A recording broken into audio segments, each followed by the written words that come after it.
Hello guys, ये है lecture number 2 और हम पढ़ रहे हैं प्लांट डाइवर्सिटी, जिसके अंदर अभी हम बात कर रहे हैं लिविंग वर्ल्ड के बारे में। तो पिछले लेक्चर के अंदर हमने मेटाबॉलिज्म, ग्रोथ और रिप्रोडक्शन की बात करी थी। इस लेक्चर के अंदर हम कॉन्शियसनेस की बात करेंगे, सेलुलर ऑर्गेनाइजेशन की बात करेंगे, बेसिक्स ऑफ टेक्सोनॉमी समझेंगे और साथ में समझेंगे कि सिस्टमैटिक्स क्या चीज होती है।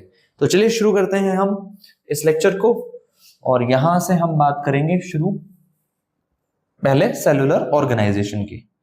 तो सेलुलर ऑर्गेनाइजेशन क्या है, ये एक और टेक्निकल एस्पेक्ट है।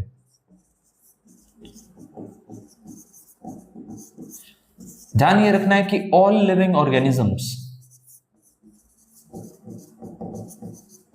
Are made up of cells. सारे के सारे लिविंग ऑर्गेनिजम्स जो होते हैं वो सेल से बने होते हैं। सेल से बने होते हैं, चाहे एक सेल से बने हो, चाहे 2 सेल से बने हो, 3 सेल से, 4 सेल से, मतलब बेसिक यूनिट जो है वो लिविंग की, cell is the basic unit of life. ये बात तो आपने सेल वाले चैप्टर में कहीं ना कहीं सुनी रखी होगी। तो यहां पे बेसिकली मतलब ये है कि हमें ये समझना है कि ऑर्गेनिज्म लिविंग हो तो दैट मीन्स कि वो सेल से तो बना ही बना है, और जो सेल से नहीं बना उसे नॉन लिविंग कंसीडर करेंगे, या लिविंग तो कंसीडर नहीं करेंगे। वायरस को हम नॉन लिविंग कंसीडर करते हैं जब तक उसके पास प्रॉपर एक होस्ट की सारी सेल की मशीनरी नहीं आ जाती। ओके, तो सेलुलर ऑर्गेनाइजेशन में या तो सिंगल सेल ऑर्गेनिज्म हो सकते हैं, मतलब यूनिसेलुलर हो सकते हैं, और मल्टी सेलुलर ऑर्गेनिजम्स हो सकते हैं। यहां पे कुछ बातें हम कर लेते हैं। जैसे यूनिसेलुलर ऑर्गेनिज्म के बारे में मैं कहूं तो यहां पे ग्रोथ और रिप्रोडक्शन जो है वो क्या है, सिनोनिम्स हैं। यानी ग्रोथ और रिप्रोडक्शन, जैसे मैं बोलूं कि यूनिसेलुलर ऑर्गेनिज्म ग्रो कर रहा है, मतलब अपने नंबर ऑफ सेल्स बढ़ा रहा है, रिप्रोड्यूस कर रहा है, नंबर ऑफ सेल्स बढ़ा रहा है। तो फिजन से क्या कर रहा है, ग्रो भी कर रहा है और लगातार डिवाइड भी कर रहा है, दैट मीन्स की रिप्रोडक्शन भी कर रहा है। तो यहाँ पे यूनिसेलुलर और ऑर्गेनिजम्स के लिए ये बात है। मल्टी सेलुलर ऑर्गेनिज्म में रिप्रोडक्शन और ग्रोथ जो है वो एक दूसरे के लिए इंपॉर्टेंट है, बट साथ साथ नहीं है। इसलिए हम क्या कहते हैं कि growth and reproduction are mutually exclusive event. ठीक है, साथ साथ नहीं होते लेकिन एक दूसरे के लिए जरूरी बहुत है। बिना ग्रोथ रिप्रोड्यूस करना बहुत मुश्किल है, ठीक है, मतलब हो नहीं सकता। तो इसीलिए ये जरूरी है एक दूसरे के लिए। लेकिन यूनिसेलुलर में तो ग्रोथ और रिप्रोडक्शन एक ही चीज है, तो इसीलिए वो सिनोनिम्स हैं। ठीक है, तो सेलुलर ऑर्गेनाइजेशन को हम क्या कह देते हैं कि yes, it is defining property of living organism. ठीक है, ये प्रॉपर्टी मान लो आप, या ये कैरेक्टरिस्टिक मान लो, ये जो है सभी के सभी लिविंग ऑर्गेनिजम्स में देखने को मिलती है। तो इसलिए ये क्या है, इंपॉर्टेंट है। तो मेरे ख्याल से इतनी बात आपको समझ में आई होगी। ठीक है, चलिए तो आगे बात करते हैं कॉन्शियसनेस। तो क्या होती है कॉन्शियसनेस, पहले तो ये समझते हैं। तो नेक्स्ट जो टेक्निकल एस्पेक्ट है वो है कॉन्शियसनेस। तो क्या होती है कॉन्शियसनेस? देखो, कॉन्शियसनेस में 2 चीजें हैं। पहला तो ये है कि आप किसी चीज को सेंस करो, और दूसरा ये है कि फिर उसके प्रति रिस्पॉन्स दो। तो सेंस और रिस्पॉन्स टुवर्ड्स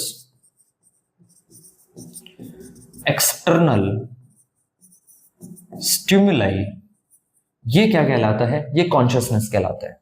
तो कॉन्शियसनेस में ध्यान रखना है कि सेंस हो और रिस्पॉन्स हो किसी एक्सटर्नल स्टिमुलाई के प्रति, ये कॉन्शियसनेस है।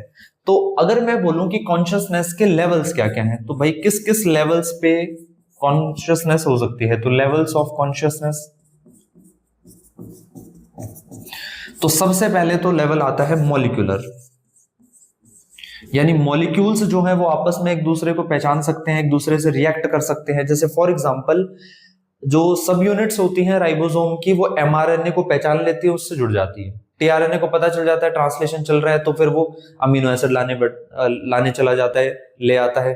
तो मॉलिक्यूलर लेवल पे आप ये देखिए कि मॉलिक्यूल्स को आपस के साथ में इंटरेक्शन हो रहा है, मॉलिक्यूल्स आपस में एक दूसरे के साथ रिएक्ट कर रहे हैं, इंटरेक्ट कर रहे हैं। तो इनको पता कैसे चलता है? बेसिकली ये जो पता चल रहा है, ये जो सेंस और रिस्पॉन्स है, यही मॉलिक्यूलर लेवल के ऊपर होने वाली कॉन्शियसनेस है। दूसरी है सेलुलर लेवल पे। एक सेल को दूसरी सेल के बारे में पता चल जाता है, डब्ल्यूबीसी को पता चल जाता है ये पैथोजन है, बैक्टीरिया को पता चल जाता है कि ये इस पे अटैक करना है, ये होस्ट है। तो बेसिकली इन सबको आपस में एक दूसरे से पता चल रहा है ना। ये जो सेंस और रिस्पॉन्स है ये सेलुलर लेवल पे है। थर्ड है ऑर्गेनाइजेशनल लेवल पे। अलग अलग ऑर्गन्स जो हैं, अलग अलग ऑर्गन सिस्टम जो है वो आपस में एक दूसरे के साथ में कोऑर्डिनेटेड फंक्शन में काम करता है। तो ये भी एक तरीके का क्या है? कॉन्शियसनेस। और फोर्थ नंबर पे सबसे इंपॉर्टेंट जो आता है वो है सेल्फ कॉन्शियसनेस। ओके, इसे आप इमोशनल कॉन्शियसनेस भी कह सकते हो। क्या होता है सेल्फ कॉन्शियसनेस? आपको अपने इमोशंस के बारे में, भावों के बारे में, यानी आपकी फीलिंग्स के बारे में, इन सब चीजों के बारे में अगर आपको ये रिस्पॉन्स और सेंस है कि हाँ अभी मैं ऐसा फील कर रहा हूं या फिर ऐसा मेरे अंदर चल रहा है, तो ये कहलाता है सेल्फ कॉन्शियसनेस। अब ध्यान से सुनिए, किसी ना किसी लेवल की कॉन्शियसनेस लिविंग ऑर्गेनिज्म में जरूर होगी। तो अगर मैं ये बोलूं कि मॉलिक्यूलर लेवल, सेलुलर लेवल और ऑर्गेनाइजेशनल लेवल, ये तो सभी ऑर्गेनिजम्स में है, ऑल लिविंग ऑर्गेनिजम्स के अंदर ये देखने को मिलते हैं, ठीक है। लेकिन self consciousness only in humans है।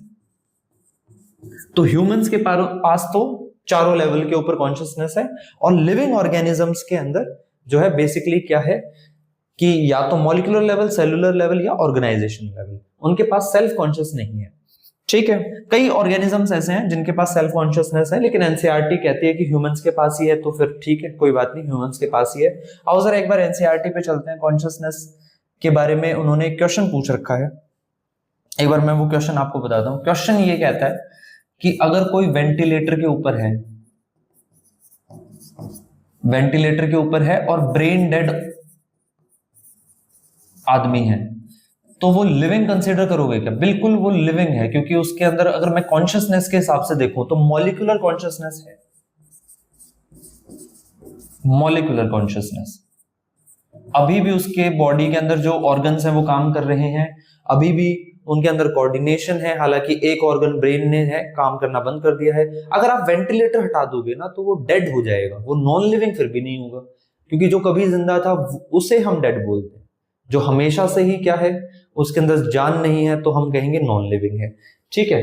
तो यहाँ पे एक बात ध्यान रखनी है, अगर वेंटिलेटर हटा दिया जाए तो फिर आप उसको डेड कंसीडर करोगे, धीरे धीरे उसके मॉलिक्यूल्स खत्म हो जाएंगे, बॉडी डिकम्पोज होने लगेगी, फिर उसके बॉडी के जो मॉलिक्यूल्स हैं उन्हें नहीं पता चलेगा कि अब ये प्रोसेस चल रही है, ऑर्गन्स को नहीं पता चलेगा, ऑर्गन्स का आपस में कोऑर्डिनेशन खत्म हो जाएगा, ठीक है। तो चलिए एक बार कॉन्शियसनेस को थोड़ा सा और समझ लेते हैं। तो मुझे सेंस और रिस्पॉन्स ये दोनों चीजें देखनी है, ठीक है। तो सिग्निफिकेंस क्या है?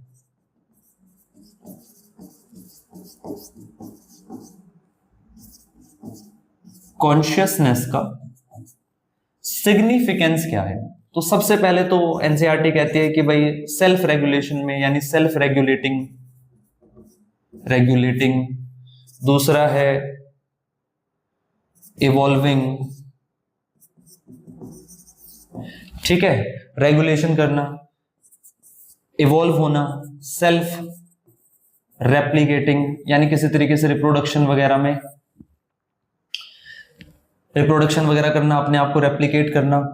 इन सब का कारण जो होती है वो कहीं ना कहीं कॉन्शियसनेस होती है। इन सब के पीछे जो बेसिक चीज है वो कॉन्शियसनेस है, ठीक है। मैं एग्जांपल की बात करता हूं, किस किस इवेंट को आप कॉन्शियसनेस बोल सकते हो। तो सबसे पहले अडेप्टेशन, होम्योस्टेसिस। देखो अडेप्टेशन क्या है? एनवायरनमेंट में चेंज हुआ, बॉडी ने उसके प्रति रिस्पॉन्स किया, तो एनवायरनमेंट का चेंज पहले सेंस हुआ फिर रिस्पॉन्स हुआ। होम्योस्टेसिस, एनवायरनमेंट में चेंज हुआ, बॉडी ने चेंज किया, ठीक है, इसे होम्योस्टेसिस कहेंगे, मतलब बाहर का टेम्परेचर चेंज होना, इंटरनल टेम्परेचर को कांस्टेंट रखना, ये भी होम्योस्टेसिस है। बर्ड माइग्रेट करके जाती है एक जगह से दूसरी जगह, एनवायरनमेंट के हिसाब से, भाई गर्मी सर्दी उस हिसाब से, ठीक है। और बर्ड्स अपने घोंसले की तरफ रात को मूव करती हैं, प्रीडेटर्स जो होते हैं वो हंटिंग के लिए कई रात को निकलते हैं। तो ये सारी चीजें जिनमें सेंस और रिस्पॉन्स काउंट हो रही है ना, वो सारी की सारी चीजें क्या है, कॉन्शियसनेस में आती हैं, ठीक है। तो मैं एग्जांपल में लिख सकता हूं अडेप्टेशन, ठीक है, और फीडिंग बिहेवियर, फीडिंग पैटर्न, ठीक है, और रिप्रोडक्शन, ठीक है, या फिर आप कह सकते हो मेटिंग पीरियड। ये सब कॉन्शियसनेस से ही डिसाइड हो रहा है, मतलब अगर वो सेंस कर रहे हैं, रिस्पॉन्स कर रहे हैं, ठीक है। तो अडेप्ट, होम्योस्टेसिस, ये सब क्या है, सब के सब एग्जाम्पल है कॉन्शियसनेस के, यानी इनमें कहीं ना कहीं कॉन्शियसनेस इन्वॉल्व हो रही है, तभी ये सारी चीजें पॉसिबल हैं। तो यहां पे कॉन्शियसनेस को हमने क्या कर लिया, पूरी तरीके से देख लिया। क्या सभी लिविंग ऑर्गेनिजम्स में कॉन्शियसनेस होती है? हाँ, किसी ना किसी लेवल की कॉन्शियसनेस जरूर होती है, इसीलिए हम कॉन्शियसनेस को बोलेंगे कि ये भी एक डिफाइनिंग फीचर है। तो it is defining feature of living organisms, ठीक है। किसी पत्थर जो पड़ा हुआ है उसको नहीं पता चलता कि एनवायरनमेंट चेंज हो गया, उसके अंदर भी केमिकल रिएक्शंस हो रहे होंगे, पत्थर में पड़े पड़े, और अगर कोई है तो उसमें केमिकल्स चेंज हो रहे होंगे, लेकिन उसके अंदर जो कॉन्शियसनेस है, जो सेंस और रिस्पॉन्स है ना, वो नहीं होगा। ओके, तो आओ जरा एक बार एनसीईआरटी पढ़ते हैं, एनसीईआरटी पे चलते हैं जहां पे उन्होंने कॉन्शियसनेस समझा रखा है। तो चलिए, कॉन्शियसनेस, रिप्रोडक्शन वगैरह वगैरह यहाँ पे इन्होंने दे रखा है, मेटाबॉलिज्म। नेक्स्ट पेज पे मूव करते हैं जहां पे इन्होंने कॉन्शियसनेस दे रखा है। तो आइए जरा कॉन्शियसनेस की बात करेंगे हम। तो पहले तो इन्होंने सेलुलर ऑर्गेनाइजेशन के बारे में दे रखा है, ये रहा cellular organisation of the body, defining feature बोल दिया, ठीक है। और फिर हम बात करते हैं कॉन्शियसनेस की। तो कॉन्शियसनेस में क्या हुआ, कॉन्शियसनेस में देखो जरा, एबिलिटी टू सेंस एनवायरनमेंट के हिसाब से और रिस्पॉन्ड करना, ठीक है। और वो रिस्पॉन्स जो है वो कैसा हो सकता है, फिजिकल हो सकता है, केमिकल हो सकता है, बायोलॉजिकल हो सकता है। यानी फिजिकली कोई रिस्पॉन्स करो, केमिकली कोई रिस्पॉन्स करो, या बायोलॉजिकली कोई रिस्पॉन्स करो, सेंस करो, रिस्पॉन्स करो, ठीक है। और एक्सटर्नल फैक्टर्स जैसे light, water, temperature, organisms, pollutants, etcetera etcetera, ठीक है। तो ऑल ऑर्गेनिजम्स, सारे ऑर्गेनिजम्स, चाहे प्रोकैरियोट्स हों चाहे मोस्ट कॉम्प्लेक्स यूकैरियोट्स हों, वो सेंस और रिस्पॉन्स तो कर ही सकते हैं। तो इस वजह से हम क्या है, सभी ऑर्गेनिजम्स में कह देते हैं कि कॉन्शियसनेस तो जो है वो डिफाइनिंग प्रॉपर्टी है ही है, ठीक है। Photo period affects reproduction in seasonal breeders, ठीक है। इसके अलावा केमिकल्स वगैरह जो एंटर करते हैं, तो अवेयर होना, ये सारा जो है कॉन्शियसनेस होता है। ह्यूमन बींग्स के पास में ओनली ऑर्गेनिज्म इन्होंने लिख रखा है who is aware of himself, that is have self consciousness, उसको खुद के बारे में भी पता होता है। तो ये जो है इनके अंदर सेल्फ कॉन्शियसनेस बताता है। तो यहां पे हमने बहुत सारे टेक्निकल एस्पेक्ट्स जो है वो पढ़ लिए। आगे इन्होंने पेशेंट वाली जो बात मैंने बोला था वो है कि patient has no self consciousness, कि भाई यहां पे पेशेंट के पास सेल्फ कॉन्शियसनेस नहीं है। तो इसको हम लिविंग मानेंगे या नॉन लिविंग मानेंगे? तो मैंने आपको बताया था सेल्फ कॉन्शियस भले ही ना हो, लेकिन अदर जो 3 लेवल्स थे उसके बेसिस पे देखेंगे तो कॉन्शियसनेस है ही, ठीक है। बाकी हम यहाँ पे प्रॉपर्टीज वगैरह देख सकते हैं, आप ये एनसीईआरटी खुद से पढ़ना, और उसके बाद में जो भी बातें हैं वो हम कमेंट सेक्शन में देखेंगे, कोई भी अगर डाउट हो तो प्रेजेंट, पास्ट एंड फ्यूचर, ये बात हम रिप्रोडक्शन के अंदर पहले कर चुके हैं, ओके। तो रिप्रोडक्शन वाला अगर आपने लेक्चर नंबर 1 में हमने रिप्रोडक्शन डिस्कस किया था, अगर आपने वो नहीं देखा तो आप जाके देख सकते हैं। चलिए, तो आगे हम बात करते हैं, वापस आते हैं अपने पेज पे। तो सिग्निफिकेंस ऑफ कॉन्शियसनेस वगैरह वगैरह हमने सारी बातें कर ली है। तो अब जो है हम चैप्टर को सही मायने में शुरू कर सकते हैं, मतलब डाइवर्सिटी वाले पॉइंट पे आ सकते हैं कि डाइवर्सिटी एग्जैक्टली क्या चीज होती है। तो आओ जरा डाइवर्सिटी क्या है, आओ बच्चों तुम्हें सिखाएं डाइवर्सिटी। बेटा डाइवर्सिटी का मतलब होता है वैरायटी। देखो क्लास 12th के एनसीईआरटी में ना डाइवर्सिटी एंड कंजर्वेशन का एक चैप्टर दे रखा है, उसमें इंट्रोडक्शन में वो पहली बात यही कहते हैं कि अगर कोई बाहर से एलियन अगर हमारी धरती पे आया तो उसे सबसे ज्यादा हैरानी पता है क्या देखकर होगी, कि कितने तरीके तरीके के प्लांट्स हैं यहाँ पे, कितने तरीके तरीके के ऑर्गेनिजम्स हैं यहाँ पे, ठीक है, कितनी वैरायटी है। तो ये जो वैरायटी है ना, ये डाइवर्सिटी कहलाती है, ठीक है, ये जो वैरायटी है ऑर्गेनिजम्स के बीच में, ये डाइवर्सिटी कहलाती है, ठीक है। तो चलो एक एग्जांपल से समझते हैं हम। तो फॉर एग्जांपल मैं ये कहता हूं कि कोई ऑर्गेनिज्म ए बी सी और डी है।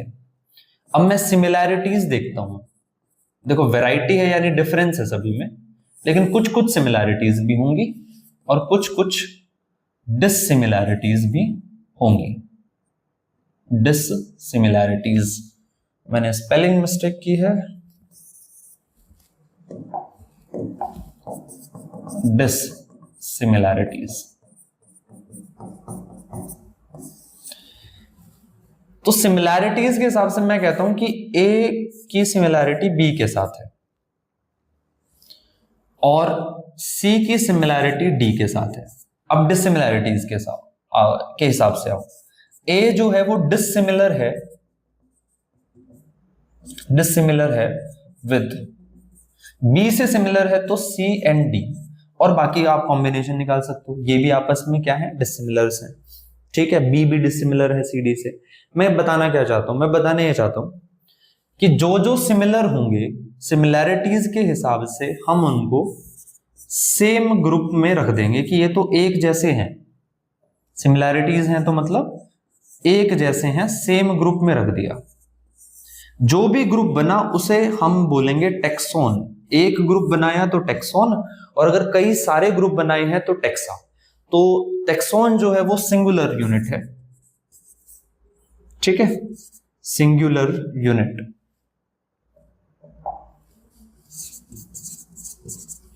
और प्लूरल की अगर मैं बात करूं तो वर्ड हो जाएगा टेक्सा। क्या हम डिससिमिलैरिटीज नहीं देखेंगे, डिससिमिलैरिटीज भी देखेंगे। डिससिमिलैरिटीज के हिसाब से हम क्या करेंगे कि A and C should not B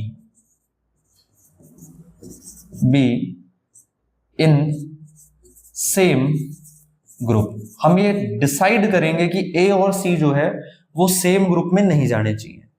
देखो ज्यादातर टेक्सोनॉमिस्ट ने क्या किया था, ज्यादातर टेक्सोनॉमिस्ट ने सिमिलैरिटीज पे ध्यान दिया, डिससिमिलैरिटीज पे ध्यान ही नहीं दिया, और इसी वजह से वो फेल हो गए। देखो डिससिमिलैरिटीज पे ध्यान देना बहुत ज्यादा इंपॉर्टेंट है। क्यों? एक एग्जांपल लेते हैं, लीनियस का सिस्टम था, लीनियस ने सेल वॉल के हिसाब से एक सिमिलैरिटीज उठाई कि जिसमें सेल वॉल एक ग्रुप में, लेकिन उस ग्रुप में फंगी और प्लांटे भी आ गए। दोनों देखो कितने अलग अलग हैं, एक हेटेरोट्रॉफिक है एक ऑटोट्रॉफिक है। डिससिमिलैरिटीज पे ध्यान नहीं दिया। डिससिमिलैरिटीज पे ध्यान देता तो उसे समझ में आता कि एल्गी और फंगी टेक्निकली डिफरेंट है। एक कैरेक्टर सिमिलर होने से क्या होता है, डिससिमिलैरिटीज पे भी फोकस करना पड़ेगा, ठीक है। तो दोनों पे फोकस किया जाता है, ग्रुपिंग करते टाइम दोनों पे फोकस किया जाता है। तो ये जो टेक्सोन है ये क्या है, एक तरीके से आप मान लो कैटेगरी मान लो, ग्रुप मान लो, ठीक है। टेक्सोन एक तरीके की जार्गन मान सकते हो कि भाई ऐसा ग्रुप जिसमें organisms on the basis of similarities रखे गए हैं, ठीक है, और डिससिमिलैरिटीज के हिसाब से नहीं भी रखे गए हैं, ओके। अगर मैं इन्हीं टेक्सोन या टेक्सा को सिस्टमैटिकली अरेंज कर दूं और सिस्टमैटिकली मैं इनको स्टडी करने लग जाऊं तो ये कहलाएगा टेक्सोनॉमी, ओके। तो टेक्सोनॉमी क्या चीज है, वो ब्रांच बायोलॉजी की जो टेक्सा के सिस्टमैटिक अरेंजमेंट्स की स्टडी करवाता है, सिस्टमैटिक अरेंजमेंट ऑफ टेक्सा हमें पढ़ाता है। तो व्हाट इज टेक्सोनॉमी? टेक्सोनॉमी जो है वो है ब्रांच ऑफ बायोलॉजी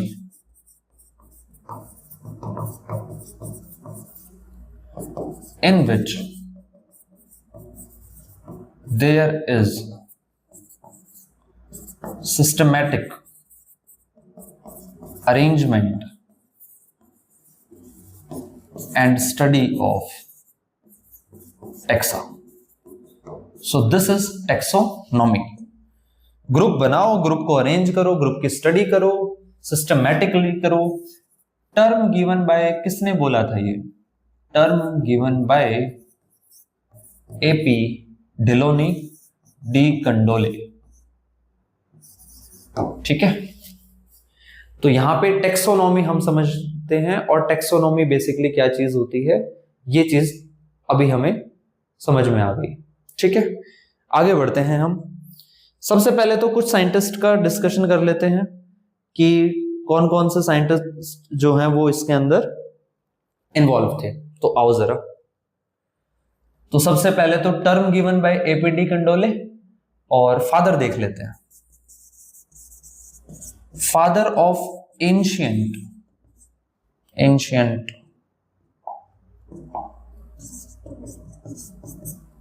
टेक्सोनॉमी, ये है लिनियस.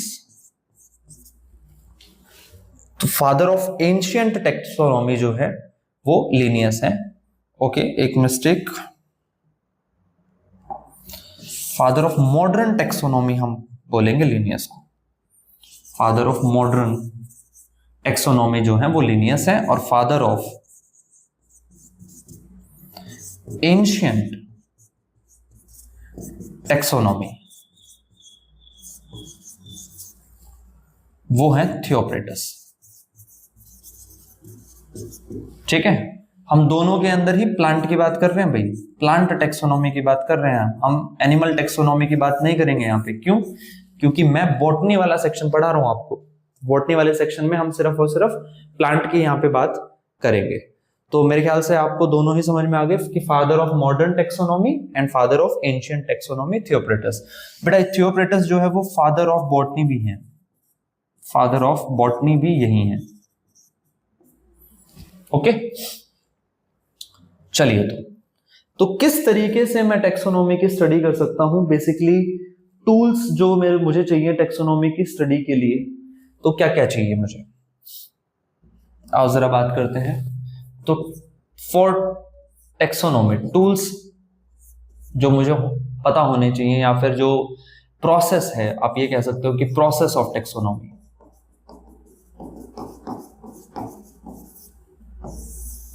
क्या क्या चीजें मुझे लगेंगी. तो सबसे पहले है कैरेक्टराइजेशन लगेगा.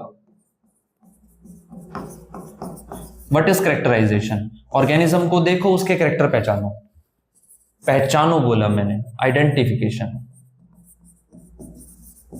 तो दूसरा है आइडेंटिफिकेशन. आइडेंटिफाई कर लिया, उसके बाद में क्लासिफिकेशन.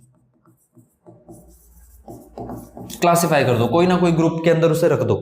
जो भी कैरेक्टर आपने देखे उसे पहचाने की इसके जो कैरेक्टर्स हैं वो उससे रिजेंबल करते हैं, और आपने फिर उसको क्या कर दिया, क्लासिफाई कर दिया, उसी ग्रुप में रख दिया. जब ग्रुप में रख दिया तो अब उसका नामकरण कर दो, यानी नोमेनक्लेचर.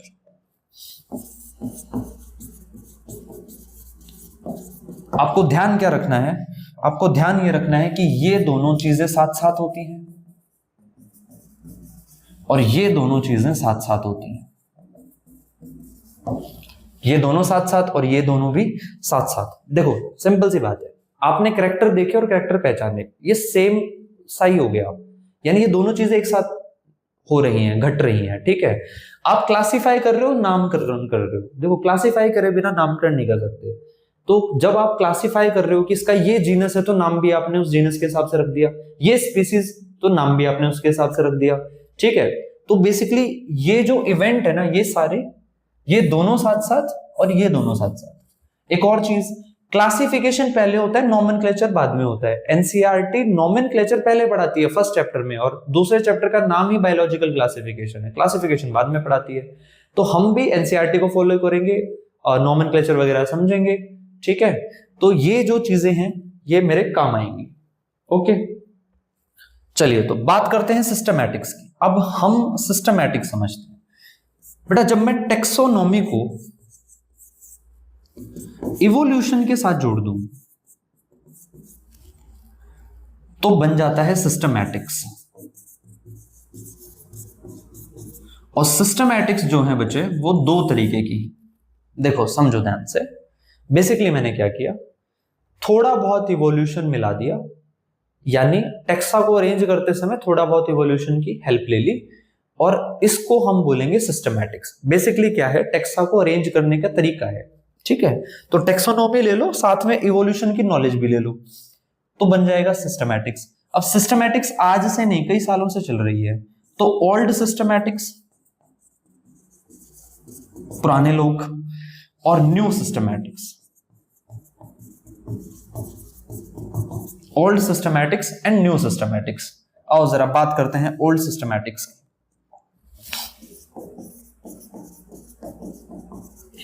तो बेटा ओल्ड सिस्टमैटिक्स पुराने लोग थे, पुराने लोग बाहरी सुंदरता को देखकर पिघल जाते थे, ठीक है। तो सिर्फ और सिर्फ एक्सटर्नल कैरेक्टर्स यहां पे कंसिडर किए गए।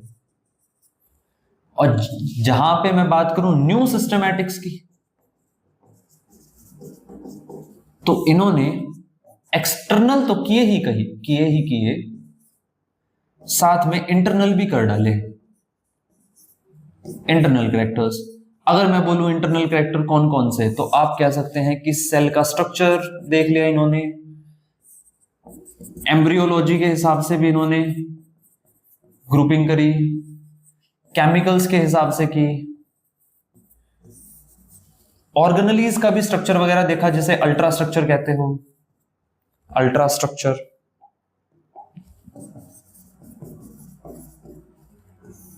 और अल्ट्रा स्ट्रक्चर के अलावा इन्होंने, आप कह सकते हो कि साइटोटैक्सोनॉमी के अंदर सेल हमने यहां पे कंसिडर कर लिया, ठीक है। टिश्यू देखा, हिस्टोलॉजी, और साथ में इवोल्यूशनरी रिलेशनशिप देखा, फाइलोजेनी।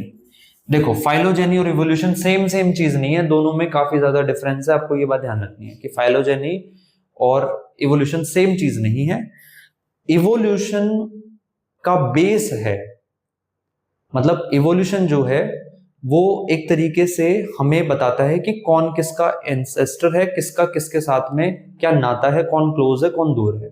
फाइलोजेनी उस बेसिक फिनोमिना के ऊपर बेस्ड एक सिस्टम है जहां पर हम क्लासिफाई करते हैं कि ये इसके परिवार में है तो इसको इस ग्रुप में रख देते हैं, ठीक है। हालांकि इवोल्यूशन होता है डिसेंट विद मॉडिफिकेशन, और फाइलोजेनी होती है कि क्या स्टेप, किस स्टेप में क्या क्या चेंजेस हुए हैं, ओके।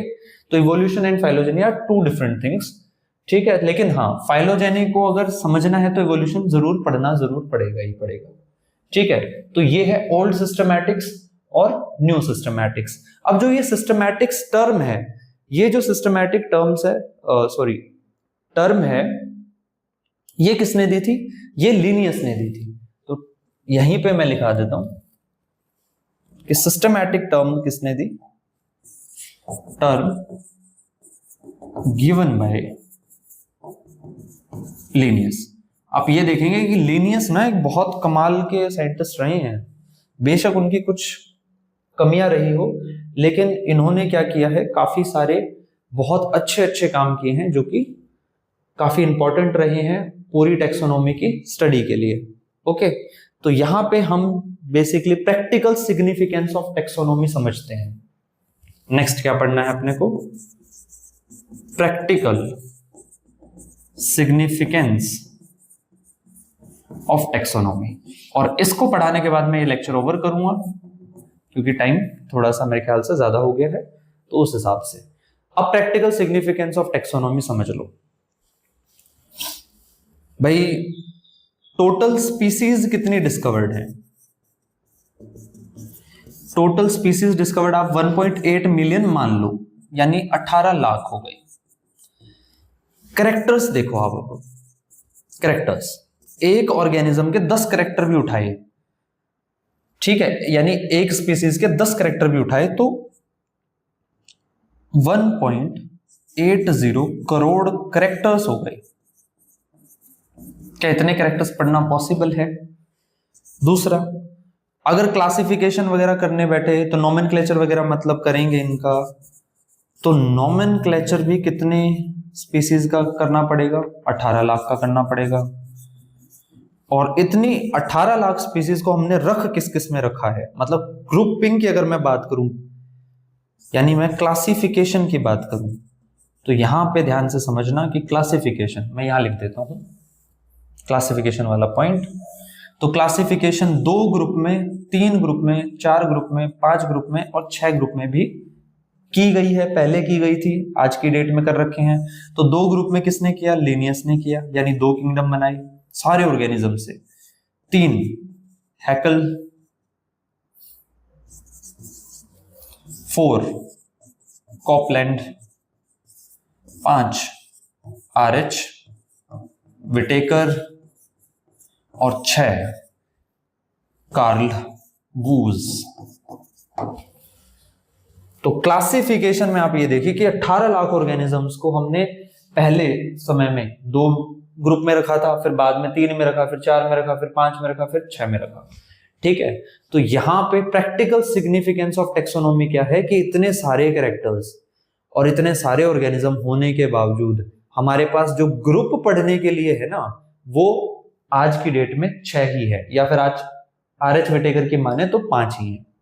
ठीक है, तो 5 के बारे में पढ़कर हम टोटल 18 लाख स्पीसीज के बारे में पढ़ सकते हैं, बेसिक एक जनरलाइज्ड आइडिया ले सकते हैं।